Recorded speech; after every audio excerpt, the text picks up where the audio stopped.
good morning, good night, depending on the time you're watching this. Because, as you know, in Spain, in the peninsula at least, it's 5 p.m. Then in the Canary Islands, it's 4 p.m.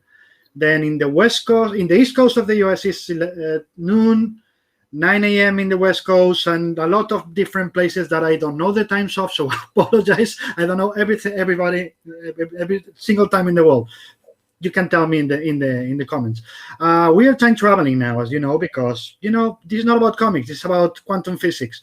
Right now, for me, it's 5 p.m. For our guests, it's 9 a.m. We move all the way around, and I have to thank my guest, Mr. Stan Sakai, for being here so early. So thank you so much. Thank you, David. And it is 9 a.m. for me. 9 a.m. How's 9 things? How's things for you guys in the US right now? Is getting better the situation with the pandemic? Everything is still crazy. How's things looking? It's still crazy. It goes up and down. People say, "Oh, it's getting better," but then so they kind of relax, and then it gets worse. So it keeps going that way. I mean, it gets better, it gets worse. Things open up. Stores are open. Restaurants are open. Restaurants closed. Stores are closed. Up and down. Yeah, it's the same thing here. Every time they say, "Oh, things are getting a bit better," people goes crazy and they just like, "Let's go out," and you're like, "No, no, no! They said better. They didn't say fixed. They said better. Relax. No, but we can go out. And we are sunny here all the time, so that makes it even worse to stop them." Right. Imagine. Okay, my name is Victor Frankenstein. I'm your doctor. I just changed my name. This rotary pen is my syringe. So I just popped a couple shots into you and the rest of the world. I'm like Jim Carrey now. So boom, I just cured the world. So what is the thing that you've been dying to do for the last year that you've been stopping yourself because of the pandemic? But the first thing you could do the moment they tell you you're free and everything is okay. Oh, I'd love to travel. I haven't traveled extensively for the past year now. Conventions have all been closed. San Diego Comic-Con was closed last year, and they've announced that it will close again this year for 2021. Mhm. And I miss seeing the fans. I miss talking to people. Other than that, because I work at home, I mean, it's not that big a difference for me anyway. I go to work in the studio. I, do everything else. It's I talk to my friend Sergio Aragonés about once a week, and he says, yeah, he hasn't left the house for about a year now, and it's still the same as usual for him. And I think for freelancers, artists like myself and Sergio, Mhm. it hasn't had that big an impact because we don't go off to work, away from home to go to work. So it's Do great. you miss conventions at all? And if you miss them, is it because of the contact with fans, with the possibility to see the peers that you see once or twice a year, or a little bit of everything? I do miss the conventions. I miss the fans. I like the interaction with the readers. I also miss seeing other professionals, talking to them. We're all comic book fans. Yeah. So I love seeing people, people I look up to, Walter Simonson, or just see my good friend Sergio, or talk to my publishers, or, that type of thing, meeting people. Yeah. And over the years, we've gotten to know a lot of the readers, Usagi readers, quite well. So they've become friends. I miss seeing them as well. Yeah. Absolutely. That part about I was talking to a friend, to another guest the other day, and we were talking about you go to a convention for many years, Mhm. and now that at that moment of the year, you know who to expect in terms of the fans. That fan that has become a friend that goes, and first thing Exactly. you ask him when you see him or her is, "Hey, how's the family?" And you just start talking about personal stuff because Mhm. it's been 20 years, and that's the part I Exactly. probably miss the most. Seeing that I know I go to Madrid, Barcelona, New York, San Diego. I know I'm going to see certain people that I only see there. Exactly. I have been going to the San Diego Comic Con for more than 40 years now.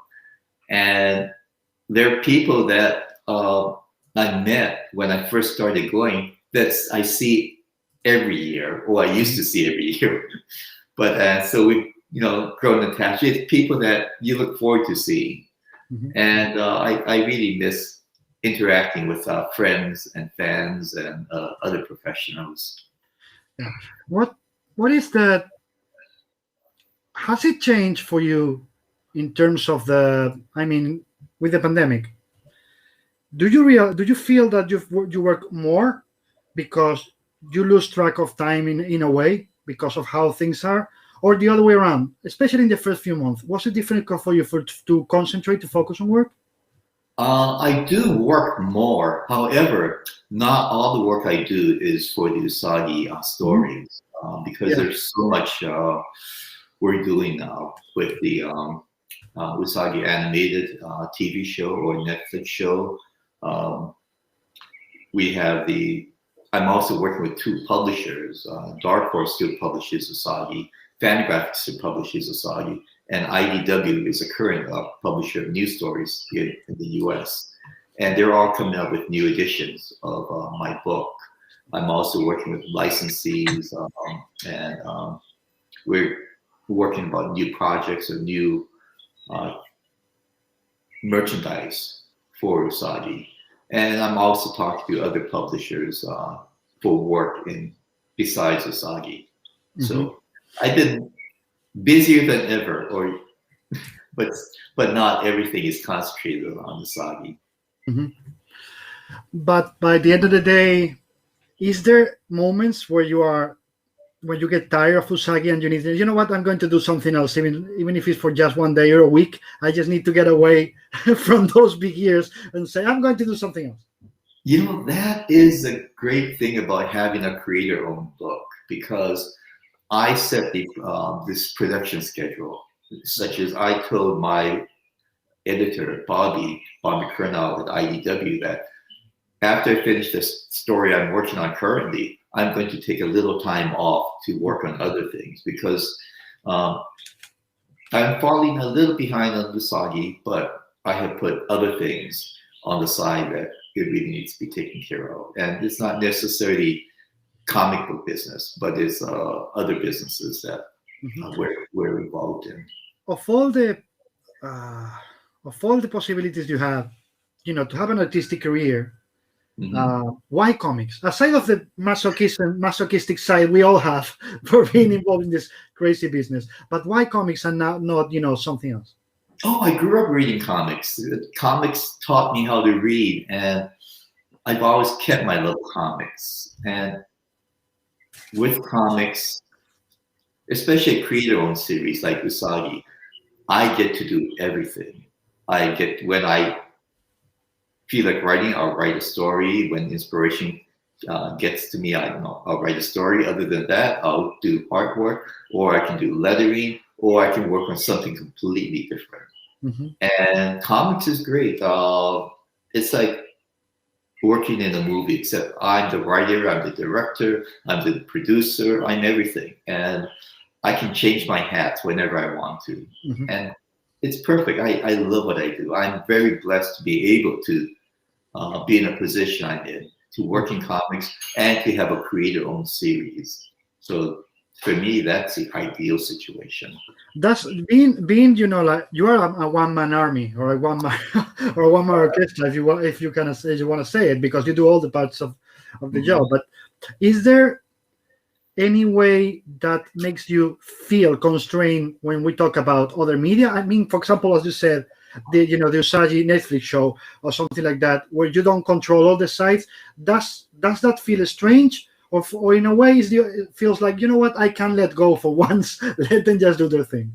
You know, I can let go on that because Usagi's been animated before, like with the Ninja Turtle TV series. He appeared, I think, in about 4 seasons or 4 incarnations of the Ninja Turtles, or 3 or 4. And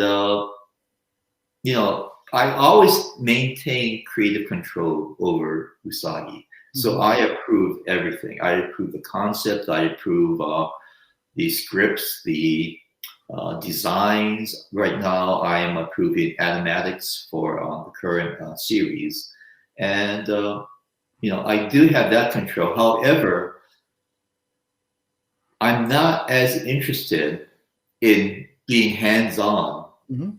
with the animated show as I am with my stories, comic book stories, just because, first of all, there's so many other people much more qualified and better at it than I am. And I'm completely out of my element in animation. However, I know enough that I can make suggestions. I can say, "Oh, let's cut this scene. It's running a little long," or I approve all the character designs, all the props, and everything. So I do have a hands-on approach to the animation. However, like I said, I can step back just because there's so many other people much more qualified than I am, and I'm really impressed with how it's coming along. The stories are great, the designs are just incredible, and the animation is just wonderful. But we still don't know the dates, right? They still have an announcement. Netflix is pretty. They're not very good at announcing things way in advance. So we know it's working. We're working on it, and it's going to be shown. But whether it's going to be shown later this year or early 2022, they still haven't told us yet. Okay, let's hope it's soon. We can just say. Has a lot of properties right now in development. Like they've got Jeff Smith's Bone, and that's something I'm really looking forward to. Yeah, absolutely. Those are two things that probably the two things that I'm more interested in seeing from Netflix this year. Let me be completely honest. What are the tools of the trade for you? Have you moved in any way to digital, or you are still, I hate the word, but traditional and working paper, with the old tools? I'm very traditional. Everything goes to the traditional process. Actually, this is the book that I do my stories in. Basically, I do all my writing in longhand. This is some Usagi script, and I write it on longhand. Mm-hmm. And I have about a dozen of these books, all filled with outlines. How many do you have at home around? How many notebooks or sketchbooks do you have around? Just for Can stories. you count them, or you don't even know how many? I don't know, because I started doing these within the last 10 years, and I've already got more than a dozen, and they're all full of stories. From here, I go to the, again, it's very traditional. It's my thumbnail, so yeah. And each one of these rectangles represents one page of Usagi art. Mm-hmm. And so, like I said, it's still very traditional. I write the script, the final script, on the sides of each of the panel breakdowns. Nice. And from here, it goes to, again, doing this is a page I'm currently working on. It's not finished yet. But this is the page the panel that I can see. Yeah, so you can see how it's one big panel at the top, a smaller one at the bottom, and so it's still very, very traditional. Mm-hmm. Absolutely. But then it gets to digital. Once the pages are finished, here's a completed page. This page is completed for me. It's all the details are in. As far as I'm concerned, it's ready to be sent to the publisher. And this is where the digital part comes in. I will scan the pages and send the publisher good scans of it, and then they will send it to the colorist for coloring. Usagi is in color here in the U.S. now. You also do you also paint your own covers? How I do paint the covers. The book covers are, let's see. I do the sketches in here for the book covers, and it's let's see. I just finished, or I'm working on a series called Tengu Wars, and let's see. Okay.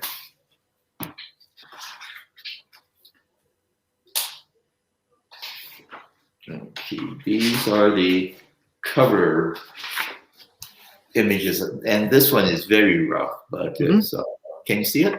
Yeah.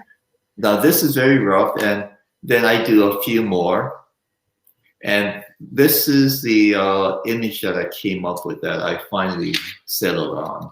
But I did a few more drawings just in case, if I want something else. But then it went back to this image. I really like this one, so this is the one that I did, and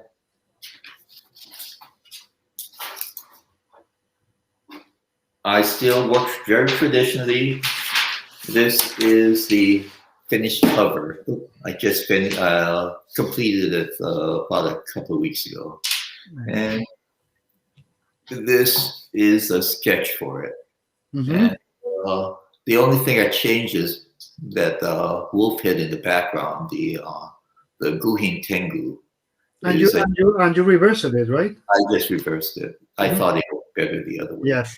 And this was done with ink and watercolor and a little bit of color pencils. That's amazing. That looks amazing. Thank you. And again, after this, I'll just scan it and send it to the publisher. Is there... Okay, let me ask you this. What do you think is the most unique thing about comics storytelling when we compare it to other narrative art forms, like movies, similar? What is what that makes comics unique for you? Well, for me, a lot of my storytelling comes from cinema. I love movies, and there are directors that I follow, and I like the way certain directors develop a character, how certain other directors stage, compose scenes, how they introduce characters. And for me, it's like drawing a movie. And so for me, my approach is to try to be more cinematic than comic book work. And to have each scene flow, or each panel flow one to another, as if you're the camera panning or stationary. And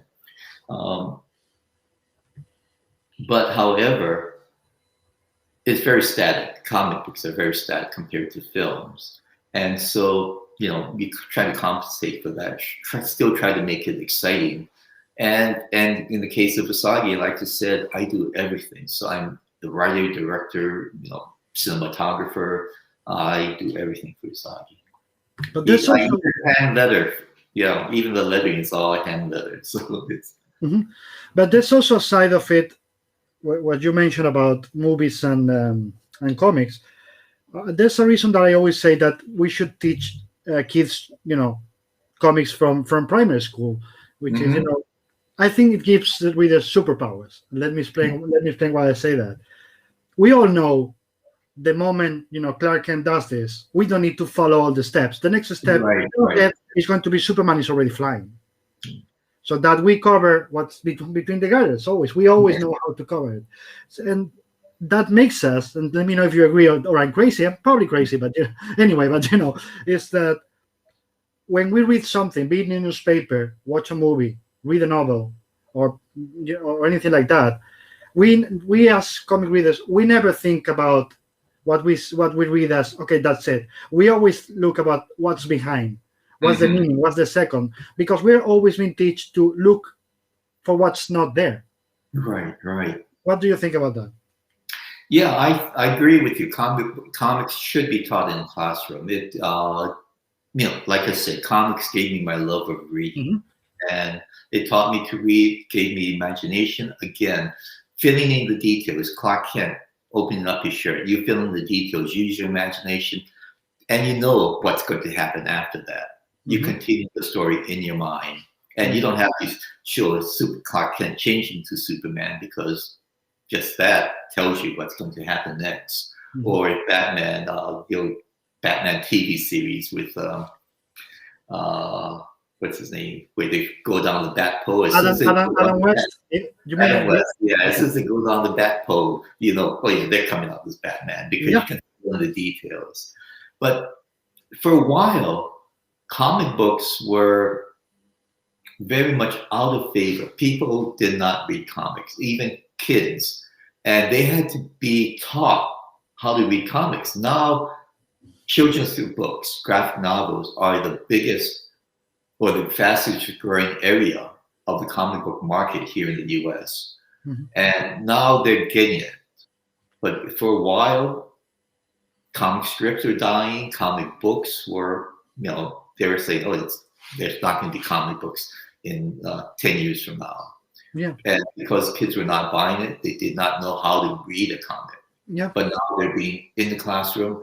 People are buying them for the kids, especially in the pandemic. I mean, they're at home, they're reading comics, either watching TV, playing video games, or reading graphic novels. I don't know about well, I know about the US, but I'm not as well as I know about Spain. But here, the numbers of the reading numbers have grown exponentially with the pandemic. Yes. And the good thing is that for us, the lockdown was really strict, but it's from March to June, I would say, and then stopped. We're still, of course, with the mask and being really careful and all that, but it was full lockdown for Spain. That nobody could be in the streets and all that. And the numbers since then, which is the part that I love, they haven't gone down. It's like people got, they got used to read again, if you know what I mean. It's like, oh, you know what? I love it. So now they keep on doing it. And I'm told that the numbers in the US are going in the same direction, that, people is going back to reading. And as you said, and this is something I need to ask you, is a few years ago, the mantra was, the stupid mantra, in capital letters, stupid, was kids don't like comics. And my answer was, no, if you build it, like Field of Dreams, if you build it, they will come. It's just that you are not doing stuff for them. Do you agree that the problem was that people just started not publishing them out of the blue? When we all knew, no, you just have to do it.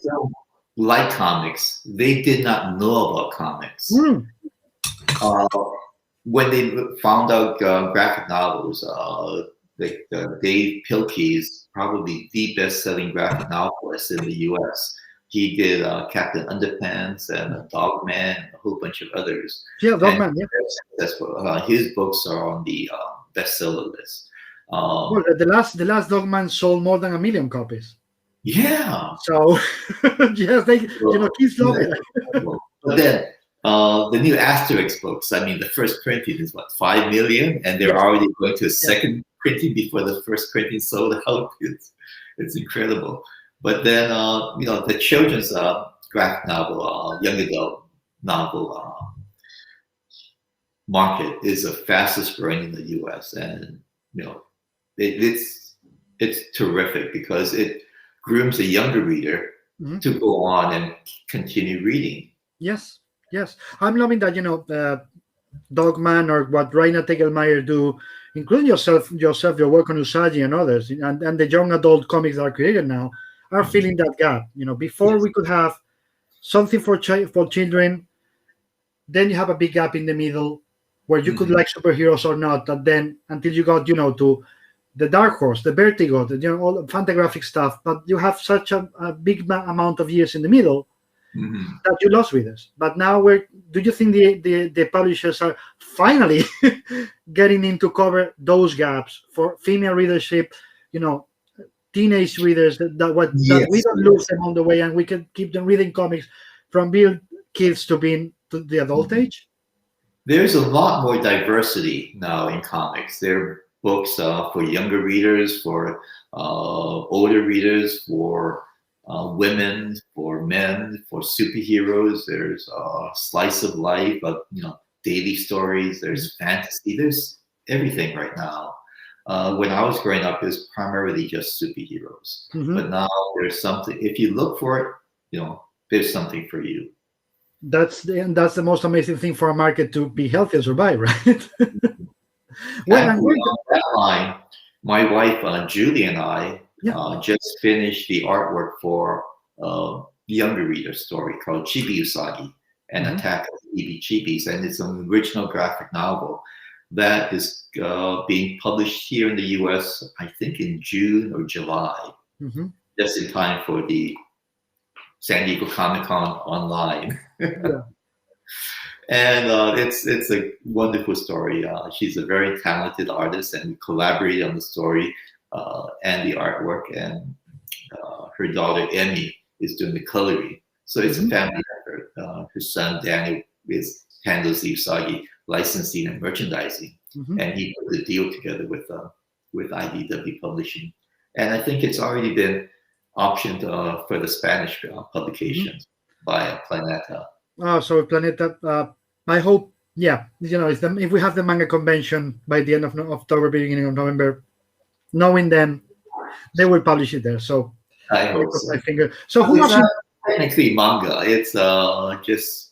I know it's not. I know it's not. But I know it's not. But I know them, and I know when they put it. And Usagi, for them, they always try to put it out.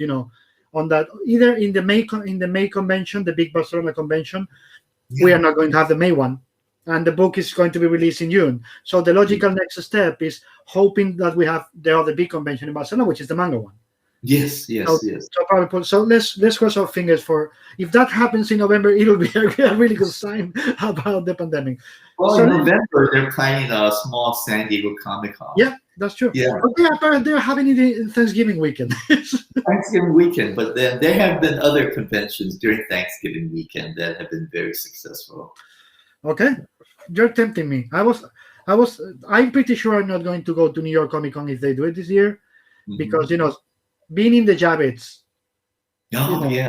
Doesn't feel like it's like okay. The Javits was a morgue. The Javits has been, a hospital. It's a really close space where you normally can't breathe. Yeah, I don't know if you're going to want to be there this year. But San Diego in November was tempting me, but I was afraid nobody would be there, because it's Thanksgiving. So it's like, okay, I'm going to travel for 18 hours from Spain to be in a place where nobody's going. So if you say people are going to be there, you're tempting me, my friend. You're tempting me. So who was in charge of this chibi? It was Julie, or it was you, or it was both of you in a way? Julie does chibi drawings. And if you look at actually the StanSakai.com site, there's some of Julie's artwork on there, and she's wonderful. She was drawing way before we got married. She had her own line of T-shirts and rubber stamps and merchandising in the chibi style, and it was just a natural fit to collaborate. And so it's a really fun story. It's one that I'm really proud of, and I think she is too. I need to see this. It probably going to look amazing. Let me see. I have some people asking here. Hi from Amsterdam, Henk Lie on Facebook for the Great Master. Henk Comics sold his original stock copy of Albedo issue 2. He bought back in 1984 a few months ago. We were sad to see it go. Oh.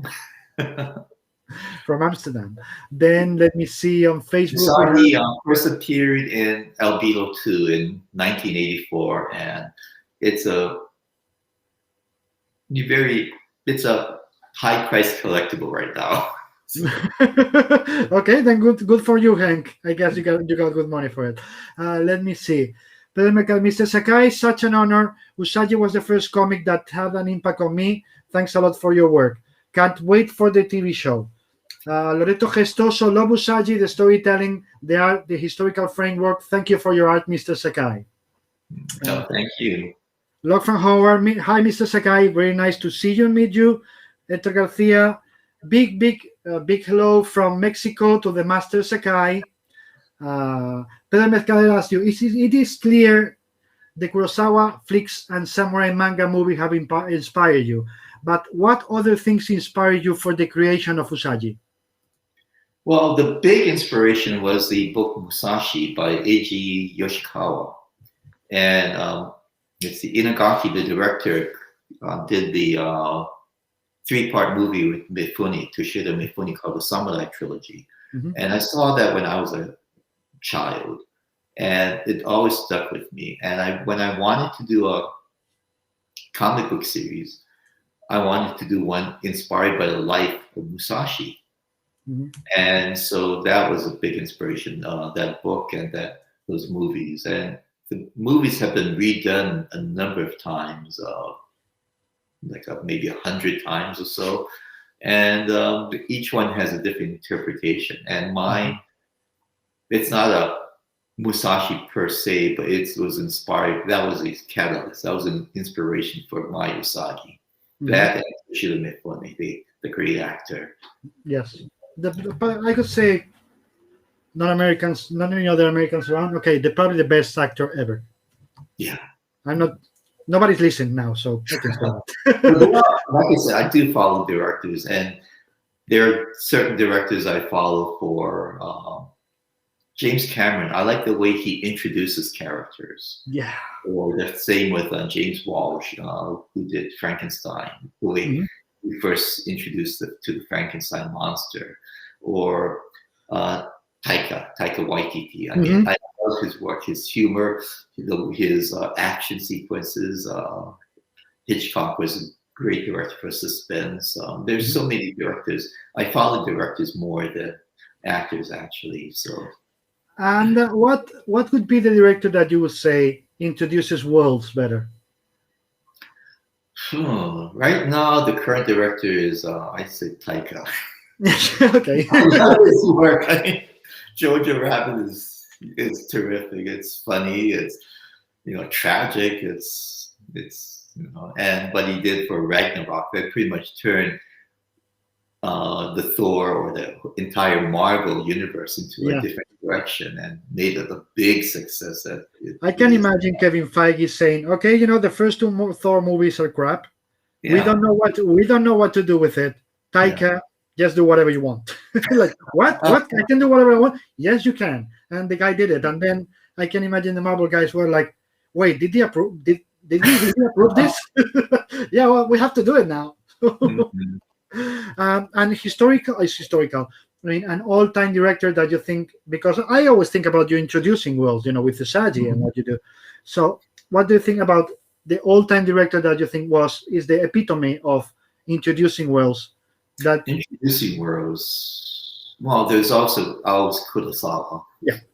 Just because for me he's like the epitome, and I love one technique that I try to use that Kurosawa uses is there's always movement in his frames. Even if someone's just standing there, there's a lot of movement. The wind's blowing, there's the grass bending, the leaves, and it's just phenomenal. I love watching Kurosawa's the way he thinks. One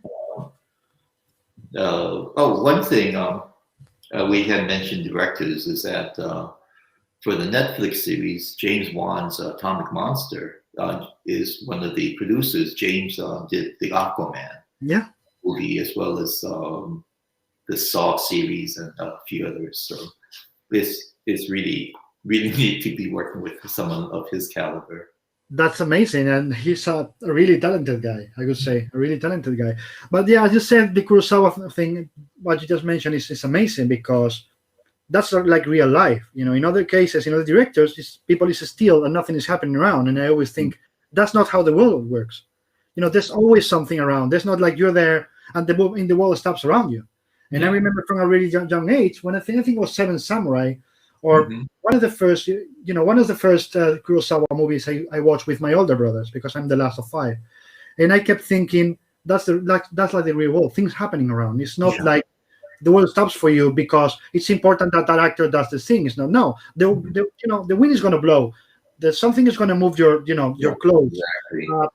Something is going to happen around you. And Kurosawa deals with characters, each rather than big explosions or special effects. It's always about centers around people, around the characters, how it develops, and his little idiosyncrasies and everything. So I love that. I try to make Usagi a character-driven story rather than events or special effects or something.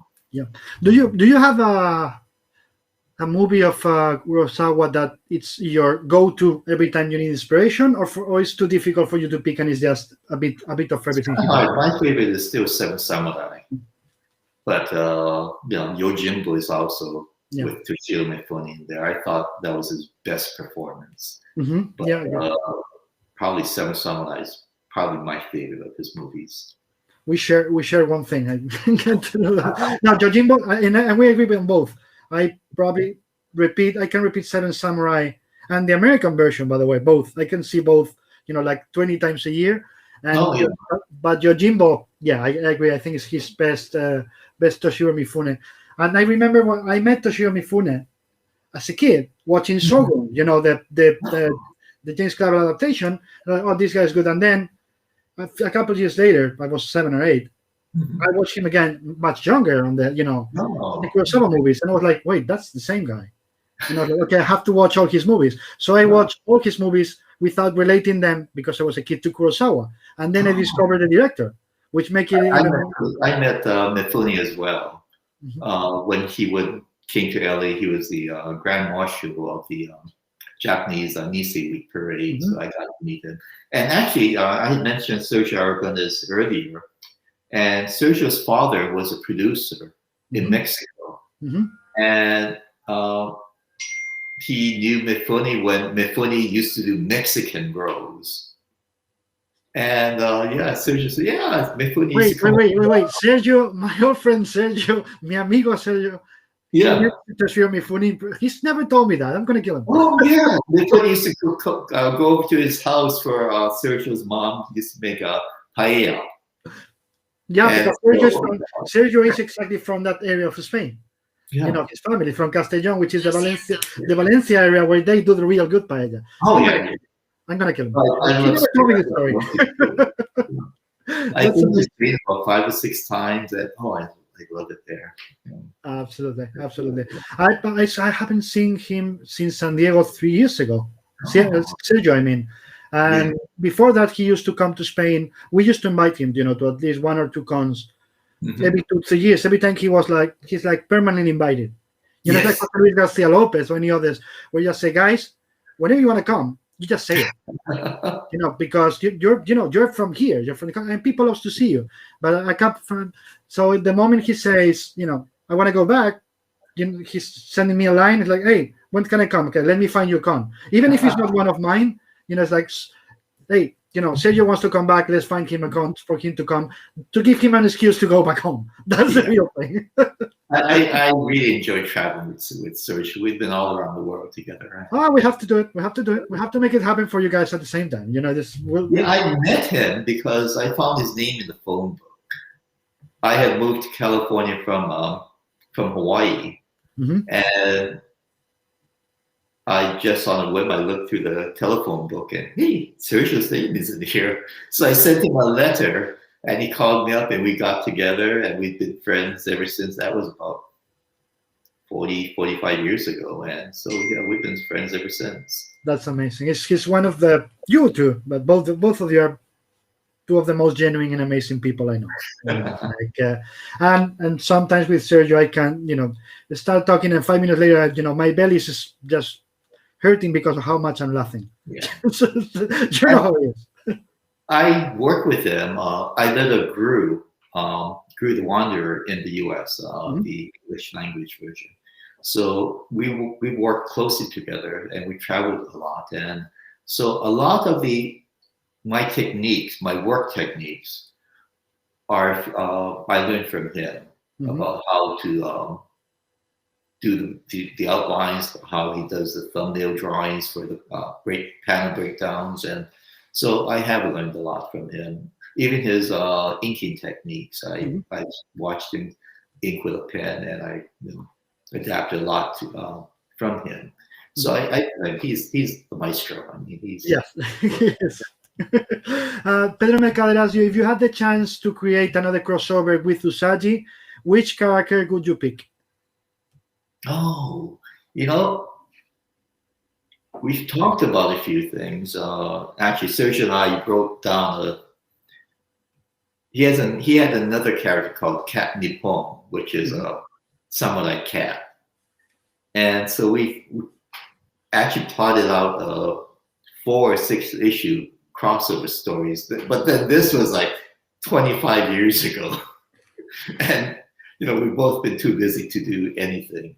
But Usagi and Ninja Turtles have crossed over many times, and that's someone a group that gels well together. They go well together. So I'd love to do another Ninja Turtle crossover. And there are a few other things, mostly with the creator-owned series. Yeah, of course. That's what would make more sense. Have you and Sergio ever talked about doing a I guess that question has been asked a million times, but to do something with Gru and Usagi now, I mean, like, We're working on a poster right now, mhm. and hopefully that'll be out in time for San Diego Comic Con. Mhm. But aside from special drawings like that, no long-term projects, because Sergio just recently started doing crossovers with other characters, like Yeah. with Dark Horse. He did the Conan, Gru meets Conan. We did a Gru meets Tarzan that has Mhm. not been published yet, but it's completely finished. And but he had, for the longest time, he had a rule: Gru does not cross over with any other Yep. series. Yeah. But you're special, you know. So if it happens, it has to happen with you. But anyway, the poster thing, that's good to know. I'm really glad. Ramon Rivas, Kai from Barcelona, will there be a Q&A? Can we throw questions to be answered? Well, as you can see, Ramon here, yes, he's freewheeling. You just throw the questions and I'll go with it. You know, it's more important that you guys than I speak. So just throw the questions and I'll just tell them to Stan, please. Love from Howard. How did the first fight, he says fight, I think the encounter between the Ninja Turtles and Usagi Yojimbo took place? How did you guys decide to do that? Well, Usagi and the Ninja Turtles started off almost at the same time in 1984. I think the Turtles were created in May or June, and Usagi was first published in October, November. So, but both in 1984. And at that time, there were very few black and white comic books. And so we became friends, even though they lived on the East Coast. Kevin and Peter lived on the East Coast, and I lived on the West Coast. We started corresponding, writing each other letters. And actually, in the very first letter I wrote to them, I did a little drawing of Usagi and the Ninja Turtles, and they published it. And that really upset me, because if I had known they were going to be published, I would have done a better drawing. We became friends, and it was at a San Diego Comic Con that I was sitting with Peter Laird, and they had their TV series and their merchandise line. And Peter just said, "Would you like a Usagi toy? Let's put Usagi as part of the Ninja Turtles." And I said, "Yeah, sure." And so that's how basically it started.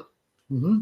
And later on, when they had the the Fox Kids series, 4Kids, Peter called me up and said, "Oh, you want to do it again? Let's do it." And so Usagi got another action figure. Nice. And with the last, not the current incarnation, but the Nickelodeon series, Nickelodeon called it Usagi and the Turtles got along so well. People have been asking, "When's Usagi coming back?" Mm-hmm. So Usagi was part of that series as well. Nice. The 3-part series. I love that one, the 3-parter. And I had a hand in writing the first episode, so that was really special. So even better. Loreto Gestoso asks, "The Usagi inking is mental, so good. Any advice to perform good inking jobs?" For what? For inking? Yeah. Any advice for inking? Actually, this is a pen I use. And it's a fountain pen, and it has a nice flexible tip to it, so you can get a nice thin and thick line. However, they stopped making this about 30 years ago. And this is, I think it's a Koh-i-Noor art pen. Mm-hmm. And like I said, they stopped making this about 30 years ago. But when I heard they're going to stop that, I drove all around Los Angeles to all the art stores, all the stationery stores, and bought as many as I could. So I have maybe another 25-year supply. So, and I just fill it up with my own ink here. I use one thing that's been frustrating is that the ink companies keep changing the formula. So it's been hard to get a good quality ink that to use that flows through fountain pens. Mm-hmm. So right now I use a Japanese ink called Platinum Carbon Black. And this just started sending this in the US. I used to order it from Japan, but they just started selling it here. So that's the ink I use. I use Inkpot FW before they changed the formula. And I remember I was going to buy 40 bottles from a dealer, on the internet. And I called Sergio and said, "Oh, I'm buying a lot of ink. Would you like me to buy some ink for you?" And he said, "Oh, no, I just called the manufacturer and I ordered a gallon of ink." Okay, that's a good way to cover his bases. Lofren has asked, why did you decide on changing publishers, and why did you decide it was time to have Usagi published in color? Well, first of all, when Usagi first came out, there were a lot of black and white comics, black and white comics more acceptable because of the Ninja Turtles. Let's see, they had ElfQuest, Grendel, and a few others, Cerebus. But now, how many black and white comics are there? In the US, there's no black and white comics. Even Walking Dead, which used to be black and white, it's not around anymore. So Usagi had to go to color. And IDW, in talking with them, they said, "We'll publish Usagi in color. Not only that, but we'll publish all the backstories in color as well." So that was a big incentive. Wow.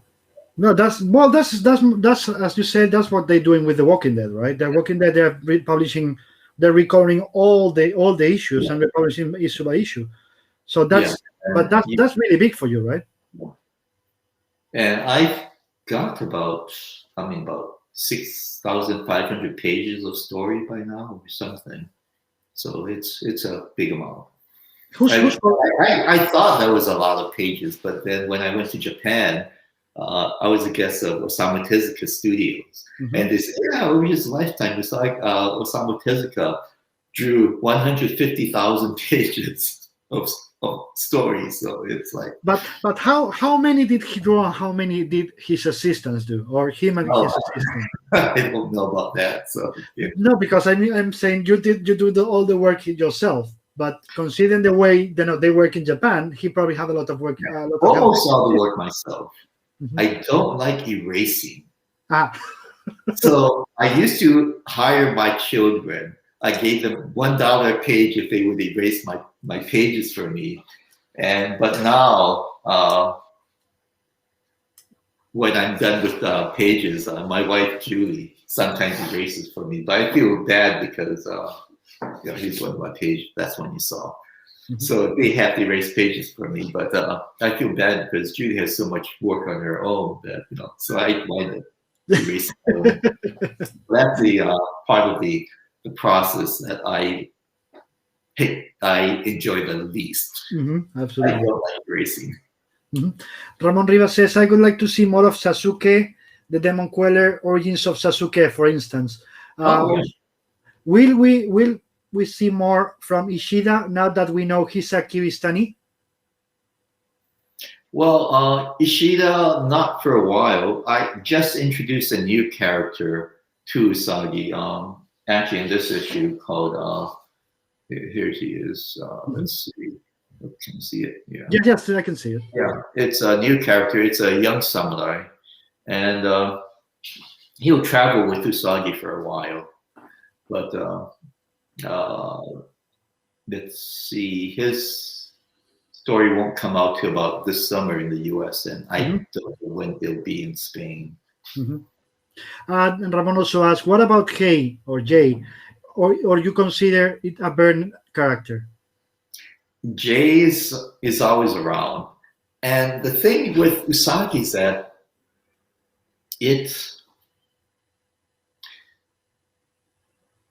he travels, and in my mind, I have an idea of where he is in Japan, in the country of Japan. And I know where other characters are, like Tomoe is over down in Hiroshima. Right now, Usagi's up in northern Honshu, in the Sendai province. So how to meet other characters like I know where certain characters are at certain times. So having them meet is sometimes not very convenient, such as Inspector Ishida is stationed in Kyoto. Mm-hmm. And so, like I said, it'll be a while before Usagi makes his way down to Kyoto.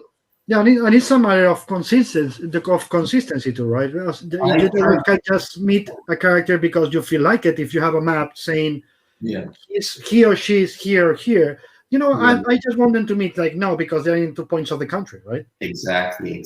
And I try to be as consistent as possible. Mm-hmm. I was talking to Sergio and Jeff Smith about consistency and doing research, and Jeff, I think it was Jeff or Sergio that kept track of the phases of the moon and how it changes to each. It makes sense. And I think it was Jeff said, I don't, not only that, but also make sure that the stars are in the right positions. Considering the book he did, after he finished Bone. I could say that's a lot of that. Yeah, Russell, that's a lot. That makes a lot of sense with Jeff. Lorito Gestoso asks, Mr. Sakai, do you make every Usagi with a number of pages set from the beginning, or do you adjust the number of pages depending on the story? Thank you. Both, because each part, Usagi first comes out as regular comic books here in the US, and each comic has 24 pages. Mm-hmm. So I have to do work in 24-page chapters with 24-page stories. Mm-hmm. And I can make the story as long as I want if it breaks down to 24-page chapters, like The Hidden, which was my last really big storyline, 7 issues. And each one was a 24-page segment. Once in a while, I can get I can get away with extending it to making it 25 pages, or for one of the stories, I even went as far as making it 28 pages. I don't get paid for those extra pages. Mm-hmm. And in fact, it costs the publisher extra money because they have to pay for coloring, and they'll lose ad revenues and that type of thing. So, but basically, I can work as long as I like. I can make 10 chapter stories, but each one would be in 24-page increments. And the other way around, right? Because sometimes I feel, correct me if I'm wrong, that you just need a breather, so you just go with shorter stories to get them out of your system. But still, I'm responsible for 24 pages each month or whenever the comic book comes out. Mm-hmm. If not, one long story that can be divided into shorter stories or something. Mm-hmm. But contractually, I have to do 24 pages. No, but I mean that, of course, inside the 24-page format, I mean that sometimes you just want to tell short stories that happen in one issue, right? Because you just need a breather. It's like, I don't want to tell long stories. I just want to tell one-offs, right? Yeah, exactly. And I have done stories without Usagi at all. I've done Inspector Ishida stories, Tomoe stories, and Gen stories, but most of my emphasis is on Usagi. And the thing is, I'm in a great position because I can turn in anything I want. And it doesn't have to be Usagi stories. I can do if I feel like, maybe I'll just do a stupid dinosaur story. I can turn that in. Maybe Usagi fighting dinosaurs for no reason at all. Yeah. Mm-hmm. And they'll publish it. I own the series. Mm-hmm. Marcelo Ramos asks, Manuel Colorado says, it's a shame there's no subtitles. I'm sorry that I'm not a machine. I can do subtitles in real time. But I think that first of all, the YouTube thing, when this is over in like 12 to 24 hours, they have the subtitles. And I think that in the Facebook version, they have real-time subtitles. So if you are looking on YouTube, go to Facebook and you'll find it there, probably with real-time subtitles. But, I can't be typing the subtitles while I'm speaking. I'm sorry, I'm not Superman. I can't do that. Marcelo Ramos says, Mr. Sakai, plenty of people really really want to collect Usagi hardcover editions, but the print runs are so low. They are really, really very hard to find. Any reason why you are reluctant to re-release all volumes? We were doing all the hardcovers. They were never reprinted, and the reason for that is that they were sold as this is the only time that it will be a limited edition signed hardcover, and contractually we can't really reprint them. We did a new hardcover for the Saga 1 reprint, but it was a second edition, and we only printed enough so that it'll have the same amount of books as the subsequent printings. So that is something, it's very difficult. And for a while we were printing hardcovers, but they weren't selling. And it's very expensive to do the hardcovers.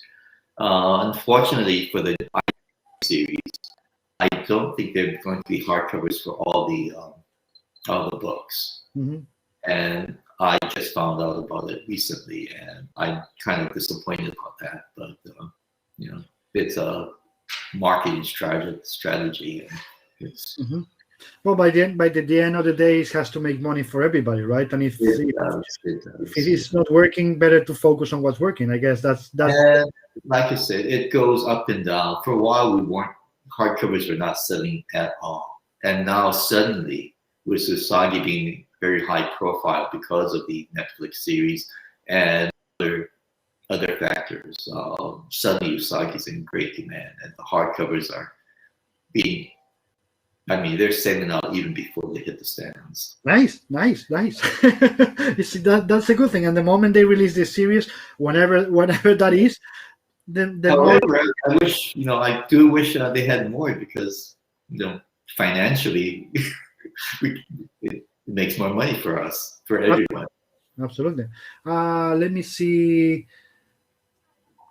I think there was one of the very, Ramon Rivas says, one of the very early Usagi Yojimbos, Lord Hikiji was depicted as human, the only one. Why? Making him human was just a mistake. No, it was not a mistake. Usagi was supposed to be a secondary character in the Nielsen Groundthumper storyline, and the Nielsen Groundthumper was another character of mine. He's a rabbit that takes place in Europe at the same time. And that story was going to be an epic. It told the story of why there are intelligent animals, such as Usagi, why there are regular animals, such as horses are just horses, and it tells about the rise of the humans, and so Usagi was going, Lord Hikiji was going to be the main human villain. And when I first showed him like that was a very early Usagi story. And at that time, I still had plans to do that actual story.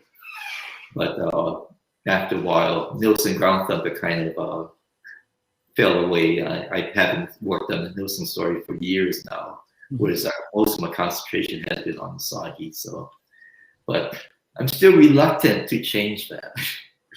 I could always put ears, bunny ears on the drawing up Lord Hikiji that I did, but I still kind of want to leave it as is. Because that was a product of his time, and the idea you had then, right? Why change it? I guess there was a reason to do it. I mean,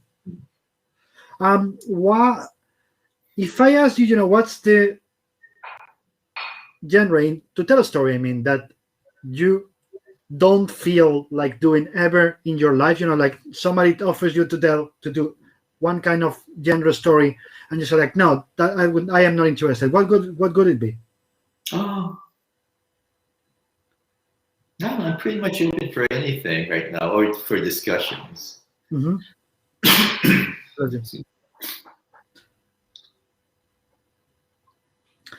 the other way around, which is, what is the genre that you think nobody could think that you would love to do, but you're itching to do it once you have the chance? Oh, I have a loose timeline of Usagi's descendants, and I did one about Space Usagi. But there's also I love mystery stories, mystery novels, like who done it, who's the killer. And I did one story. I plotted it out called 10 Little Critters, based upon the Agatha Christie novel about and then there were none where everyone's on a deserted island and they're all dying one by one. I wrote a story about that I would love to do. I love mysteries like that. Another was Usagi descendant during the 1930s, during the Pope, during like the Shadow, or that type of thing. I had a Usagi descendant as like a shadow character called Kageno Usagi, the shadow of the rabbit. That I love to do a Pope story like that. So by the end of the day, we can consider, or not, but I love the concept of having Usagi's descendants add your way to tell different genre stories. Exactly. That's amazing. It just gives you the chance to play in any field. Mm-hmm. But then I also like the science fiction one, the Space Usagi, like a Star Wars type of fantasy. That's fun because when I did that, it was because I wanted to draw dinosaurs and I love dinosaurs. So I had Space Usagi go to a dinosaur planet in the first storyline. And that's the neat thing about owning your character or owning the rights to your stories, is that you can do anything. And or if I want to draw robots or something, I can have a story where Usagi meets robots, or basically anything. But that's also amazing. The amazing part of what you said is that you can put him in the background if you just want to play with other characters, and you can just tell the kind of story you want. So that avoids, in a way, that it stops you from getting tired of him, right? Because you can just, you know what, now I want dinosaurs, so I just want robots, or I want a space opera, or I want to tell, a period story in the middle of Europe, or whatever. You can just say, this is another character of his family, another descendant, then you can just say and use it, or ascendant, if you go to the dinosaur. Exactly. And besides Usagi, I also did 47 Ronins. Roman was talking about that. With Mike Richardson, and that's another genre, the historical.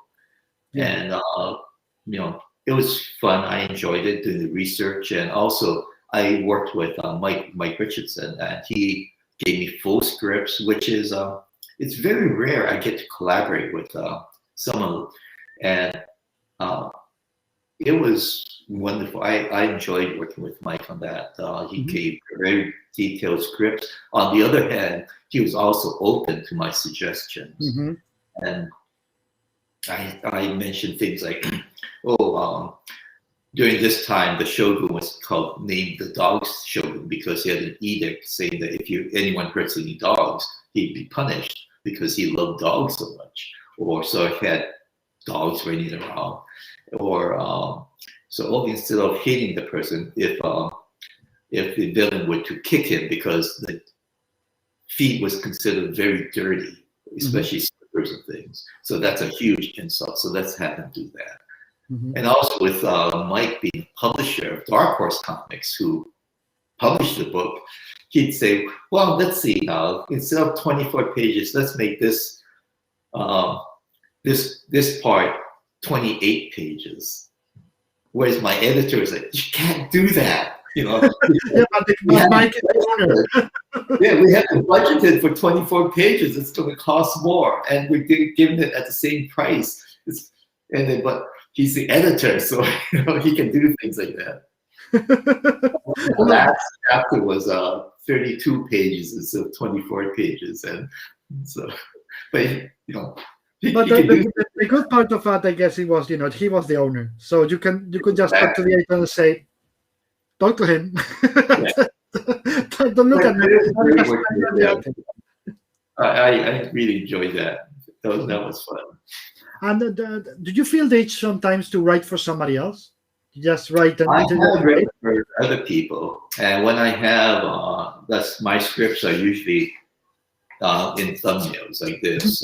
It breaks down. Some people, and it's just easiest for me to work like this. Though I do tell the artist, you're free to change it whichever way you want to. It's for me that it's easiest for me this way. And so, some people really appreciate it. I don't think any of them have changed the storytelling significantly. So I guess, it's easy for them too this way. And is it gonna happen anytime soon that you write for somebody else, or you don't see this was in the past. These are just short stories. I did one for Shadowhawk for Image. I worked with Tom Steeser a few times and other, but basically, I just write for myself. Yeah, and the other way around, could you go back to doing like something like 47 Running? Somebody is writing for you, or you feel like right now in your career, you feel like you need to focus on doing everything yourself? No, I'd be happy to work with other people, either on Usagi or on other projects. And they're like Mark Evanier is a wonderful writer. I'd love to just illustrate one of his stories. And he's very versatile in the sense that he adapts his writing to the artist. Either the method, the way he would do full scripts or very quick outlines, or he's like a comedian. He changes whenever he works with a different person. So he is very adaptable that way. Nice. Is there any stories that you've been stopping yourself from doing? And I mean that you have the story, you have the concept, but you say, I'm not ready yet. Has it ever happened to you that you put it aside and say, it'll come back, but I'm not ready yet to tell the story? Oh, yeah. Like I said, I'm working on the Tengu War story. I thought about it about 15 years ago, and I talked about it back then. So, I'm going to do a thing called the Tengu Wars. And another thing I've been talking about for, I guess, 15 years, but it probably won't be finished for another 10 years, is Tomoe's wedding. He has an arranged wedding. And I'm still doing research on how marriages were arranged back then, with the go-between, the very formal presenting of gifts to one family to the other. And this goes especially for the higher ranking, vassals of the Lord. And it's very traditional, very formal, and it's mainly political rather than because of love or anything. So I'm still working on doing research for that, but it'll be a while before it actually gets told. Is there?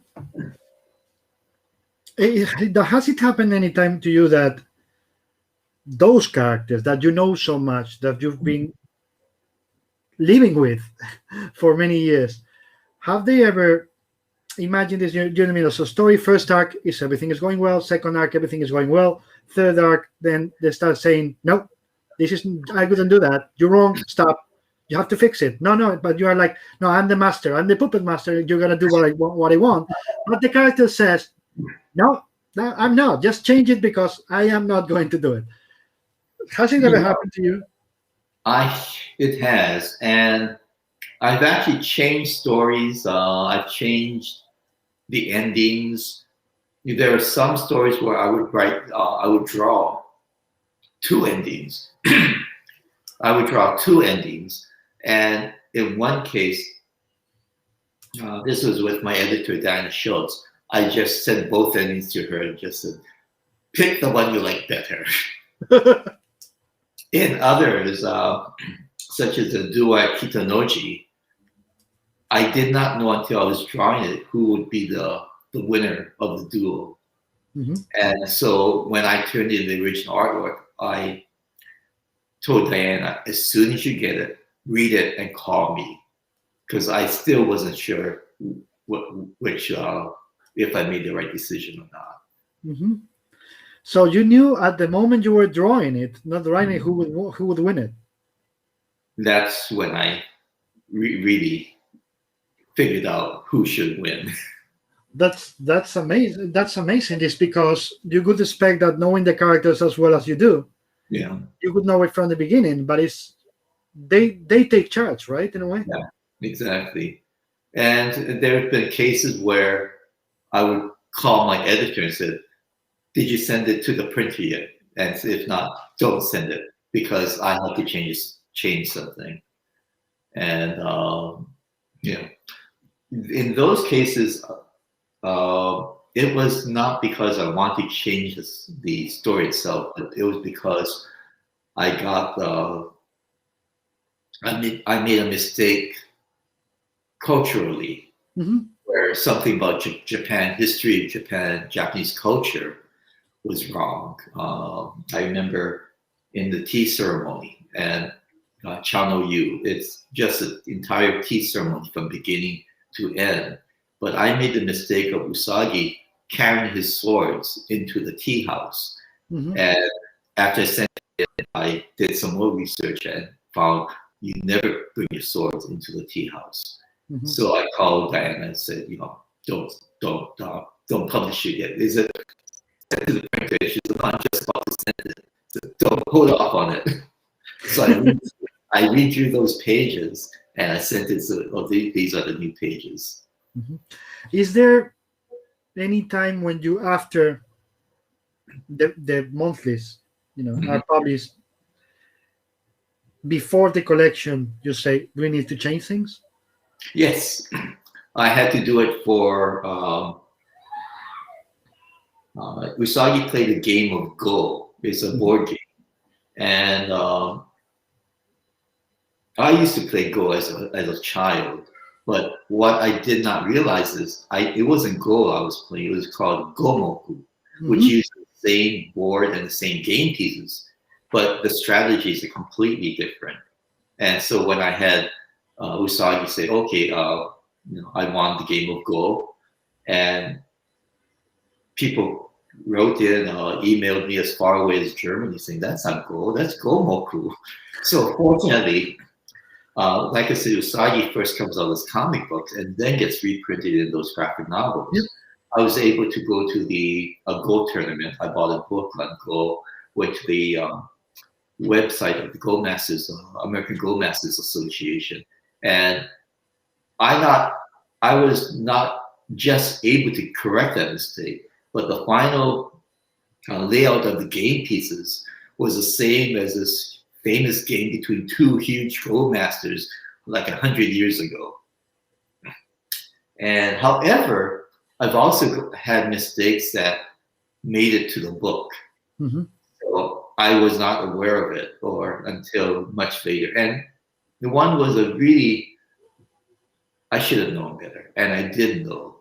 But Usagi was served a bowl of rice with a chopstick standing up. And that you don't do. It's only done as an offering for the dead. Hmm. And so, but I drew that in, and someone had said, "Oh yeah, when you do that, that's you only offer to the dead." And I said, "Yeah, I know that." So, but you have it here in this book. So I finally changed it after about the 10th printing.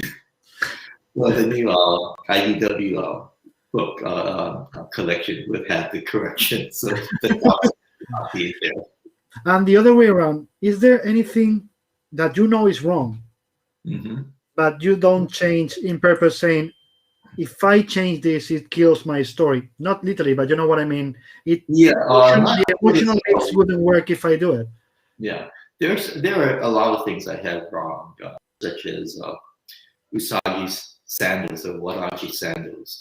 It's not. I simplified it a lot, and that's because Usagi has stubby little rabbit feet. Yeah. So that's been changed, but that's a conscious change on my part. Also the way he holds his swords and things. I did it more for convenience and for appearance rather than strict, adherence to what's proper. So there are a few things that I'm consciously aware of that being changed. So. But in a way, that's part of telling stories, right? You are not. I mean, you are not telling historical tale, a real. Mhm. You're telling your story set in a Right. landscape, in a historical piece. You try to be as faithful as possible, but sometimes to tell a story, you just have to change bits, right? Exactly, exactly. And Usagi, it's inspired by a specific time and a specific place in Japanese history. However, it is a fantasy series, Hmm. so I can get away with. I have a lot more leeway than if I Hmm. were to use humans in it. Yeah. Is there when you start a story, when you're thinking about a concept for a new story, do you come from an emotional point of view? The emotion is what drives you to do the story, or is the structure? I mean, the story you want to tell takes over, and then the emotion gets into the story. What's the main thing for you? Oh, I like it to be character driven. Hmm. However, when I inspired for a story, it comes from inspiration comes from all over. Um, I've gotten inspiration for stories from just a line in a book or just sketching. The whole idea for Usagi came from just a simple sketch in a book. Hmm. And so inspiration comes from all over. But I try to make all my stories very character driven. Yeah. So you care about, the character. Sometimes I'll build up a character, let you get a lot invested in. Oh yeah, I want to see this character, and then I'll kill him off or something. Because that's life. Absolutely. There Is are there? times I'll develop a character. I'll specifically create a character, knowing that 10 years down the line, I'm going to kill that character, and that Seriously, no, you think it that ahead? yeah, that came about with Inazuma, the swordswoman. And when I created her, it's like because the spirit of Jay, the dark evil spirit, at first was going to inhabit that little girl that he walks around with, Keiko. But then I thought, oh, but then Jay's a killer, so I can't have this little girl with Jay's spirit, going all around the countryside killing people. So I created Inazuma, who was taken over by Jay, the spirit of Jay. This is about 5 years after, or something, and I knew when I created her that she was gonna die about 10 years from after I created her. Hmm. Does it happen often for you that you think Sometimes, so ahead about what's going to sometimes, happen? but that's the I've got to the point where I can do that. Uh-huh. When I first started, it was a matter of what can I do next month. Hmm. But now I'm laying down the groundwork for things that you know won't be told for 10 years or so. Hmm. I'm right now, such as Grass Cutter. Uh, that's probably my most acclaimed Hmm. story. And that took about 5 years to research. And I laid down the groundwork for that entire thing. And or the duo at Kitanoji, which I mentioned earlier, that took a year in Usagi's time because one person said, "Oh, have a teacher. I'll meet him at this temple 1 year from now." So that happened 1 year in Usagi's time, but it was 6 years in our time because when I drawing the book and everything, it took me 6 years to do that storyline. Is it worth it? No, I'm kidding. I'm kidding. We were talking about the relation between movies and cinema and comics before, but in terms of relation with music, when you're working, do you need absolute silence, or it depends on the phase of the work? Sometimes you need quiet to focus, and then you put on music or podcast or a movie or something in the background, just like as a cacophony, as a noise to keep you working. When I'm writing, I need quiet. I need to be by myself or in my mind. That's why I used to love writing on planes when I travel because except once in a while you have an interesting person next to you, but for the most part, everyone leaves each other, alone. So I'm just there, I'm writing. And for me, that's perfect. I used to do all my writing on airplanes. Mhm. But when I'm drawing, I need the distraction. If for nothing else, I'll have a video or a streaming service on, And so I'll be drawing, and every so often I'll look up. I know that there's going to be an explosion or something, and I like to watch movies again and again and again. So I'm kind of just drawing. It's just white noise on the side, but I'm drawing. And, okay, there's going to be a neat scene coming up, so I'll just watch for a while. Okay, back to work. And do you in any way prepare? It's a nice distraction. Just the noise in the background. Jack Kirby, Scott Shaw told me Jack Kirby used to have the Spanish language television on. He did not understand a word of Spanish, but it kept him company while he was working. The cacophony, right? Yeah, I always say about myself, as I said before, I am the fifth of five. So of course, in my parents' house, the apartment, there was always noise, always. The quiet didn't exist. So anytime I am alone, I need noise. Yeah. Because if not, I think, like Jack Torrance from The Signing is going to come behind my back and stab me in the back. Like it's always the weird situation where you have no noise. And it's like, something weird is happening here. So I need the cacophony. So I guess that for Jack, it was the same, right? There's the cacophony, some noise around to keep you going. Exactly. Yeah. But when I'm writing, I just need to concentrate. And do you create a playlist consciously or unconsciously at all? I mean, imagine that you're going to draw that day an epic scene. It's like, okay, I need whatever, Lord of the Rings or Lawrence of Arabia, epic music to make me company to feel more in the mood, or it's like, whatever.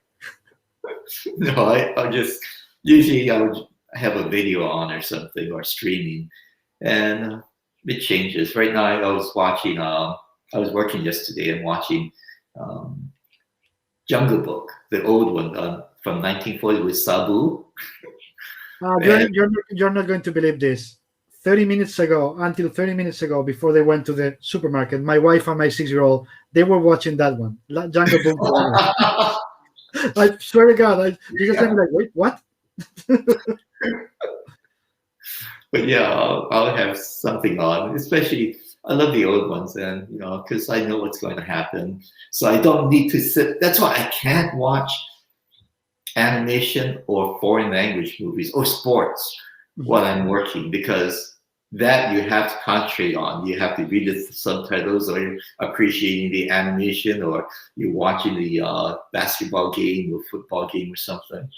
But so while I'm drawing, I need something that's exciting but not too interesting.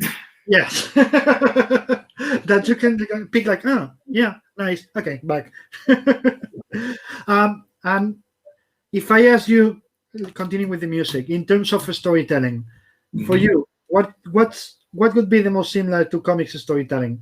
Rock and roll, symphony, bar, opera, or jazz? I like rock and roll. I grew up with rock. The Beatles are my favorite, and it's. It's funny because every time I ask a British person, they only have two answers: it's the Beatles or punk. For me, it's the Beatles. Okay, it works. We've been at this for 1 hour and 23 minutes, so I guess you need to come back to your life and your family. So a couple more, if you're okay with that, and I'll let you go. Okay, just a little more. I think the gardener's coming, so he will be blowing his yard. So just okay, just the moment you need to leave, just say it. Don't worry about it. You've been amazing. So thank you so much. What part of what is for you the way you think you portray emotions better? And I think it's going to be a weird. I know it's going to be a weird question, but since you are one of you guys who do both, also the art and the lettering, what is the part that you think is more important so the readers understand the emotion, the characters' expressions, faces, or the lettering? The faces, the characters. Comics are pretty much a visual medium. Yes. And the word balloons are supposed to be invisible. Mm-hmm. So I think it's characters, either the body expressions or the facial expressions. Mm-hmm. And that should convey the emotions. And have you ever thought about, of course, you paint the covers, as you see. Mm-hmm. Has it ever happened? Have you ever thought about do a new Usagi story painting the whole thing, the whole interiors, or that's not something that you're interested in doing? I have done that. No, I know, I I know. I mean, for, if you're thinking about doing that again in the future. again, no, not. It takes too long. I painted yokai. It was a fully painted watercolor story, and this is for I think Usagi's 25th anniversary in the U.S. And my editor at that time, Diana Schultz, said, "Oh no, we should do something special."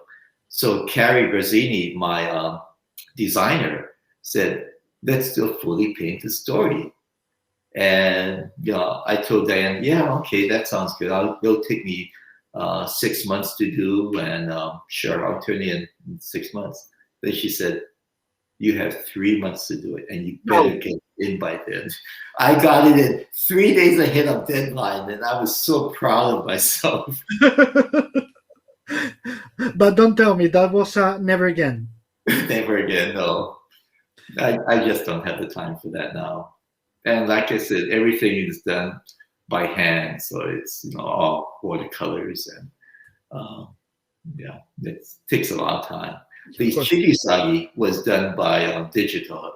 Emmy did the digital colors on it, and it looks terrific. Mm-hmm. So, what's next for you as a creator? If there's something aside of Usagi that you're doing, and what's next for Usagi? What's the next? What's going to happen? Usagi, I'm continuing on with the stories and continuing on with the approving the Netflix series, both. And Usagi is going to be kind of like a teacher or a mentor. He's developing, going to a different phase of his career now. He was always the student. Mm-hmm. Now he's going to find himself more in the role of a teacher. Mm-hmm. And so that he has to mature a bit more, to change a bit more, to be more of a father figure or guide to this new character. Mm-hmm. So that'll change for him. And is there a non-Usagi story you're working on right now, or that's something that is not in the future? Non-Usagi? No, not really. Working on another chibi Usagi graphic novel. Mm-hmm. Right now it's tentatively called Chibi Usagi Goes to the Moon. Mm-hmm. And it'll again deal with Japanese culture and fantasy, and it'll be fun. I can't wait for that to come out, to get it to my 6-year-old, to my daughter. She's gonna love it, I'm sure. Anxious for conventions to open again. Yes, absolutely. Last one. Do you know what the last Usagi story is gonna be, or you don't plan to tell the last story ever? I have stories like that, but they have one in which Usagi dies, but it won't be for a while, if ever. But yeah. No, I don't mean if it's gonna happen soon or not. I hope it doesn't. But I mean that if you have it already, if you know what's gonna happen, and not definitely, no. The real Musashi retired to a cave, mm-hmm. and wrote and just trying to develop himself spiritually. Mm-hmm. So I don't know if Usagi does that, but that's one option for him. So you know it's gonna happen, but you don't know when, and you are not in a rush to do it. I think if that happens, then I'm out of a job. Okay, my friend. So first of all, thank you so much for being here. Oh, thank you, David. It's been amazing. I love it. I love you, and I miss you a lot. So I hope to see you very soon when this is. I hope to return to Barcelona and maybe go out for paella. There's a couple amazing places that I will take you. Believe me. I'm making a note right now. There's a couple places where they have. Emmy and I went to Barcelona. She signed us up for paella making class, so we learned how to make paella. So that was fun. Nice. There's a place here that they do all kinds of rices. Not only paellas. Any kind of rice we do in Spain. And we had the black rice too in Barcelona. There you go. So the moment you come, I will take you to a place so you can just pick. It's like a menu that has only aside of the drinks, of course, 16 ways of preparing rice we do in Spain. wow. So you can sit down and say, I want this one. I have a friend that came from the US that literally was here for 7 days, and he went there once a day because he wanted to try every different way. And I was like, that's not really healthy. It's like, I don't care. It's like, I'm never going to have the chance again. So he did it. So thank you again to all of you. Thank you so much. Tomorrow with us, in fact, is Stan's publisher at IDW, Mr. Nachi Marsham. So we all say that we've spoken really well, really nice words about Nachi, and Stan said his personal god and all that. Okay. So all of you, take care. Be nice. Wear your mask. Remember, we're still not vaccinated. We have to be good to people. Thank you again, Stan. Okay, thank you, David. Thank you. And to all of you, we're off in 3,